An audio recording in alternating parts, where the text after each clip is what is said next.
శివుడు స్వయంగా చెప్తున్నాడు. దేవతలందరూ వెళ్ళి శివుడిని అడిగారు. శివపురాణంలో వాక్యం ఇది. స్వామి నిన్ను ఆరాధించాలంటారు నిజమే, నిన్ను సులభంగా ఆరాధించాలంటే ఎలా ఆరాధించాలి ఇది అడిగాను. అవునా చూడండి అన్నాడు. ఒక్కసారి కైలాసం శివుడు ఎవరు కనబడలే, సూర్యమండలం కనబడింది. ఆ సూర్యమండలం మధ్యలో ఆయన కనబడ్డాడండి అమ్మవారికి.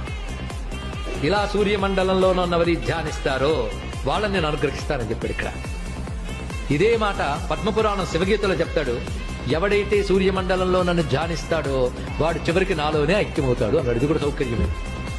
ఎంత బాగుంది. రోగాలు పోగొడతాడని ఈ శ్లోకంలో చెప్తున్నారు. కానీ రోగాలు పోగొట్టాలంటే సూర్యమండలంలో శివుడిని ఆరాధించండి. దానికి మంత్రం చెప్తున్నాను అన్నాడు. నమః శివాయ సాంబాయ సగణాయ ఆదిహేతవే రుద్రాయ విష్ణవే తుభ్యం బ్రహ్మణే సూర్యమూర్తయే. అందామా? నమః శివాయ సాంబాయ సగణాయాదిహేతవే రుద్రాయ విష్ణవే తుభ్యం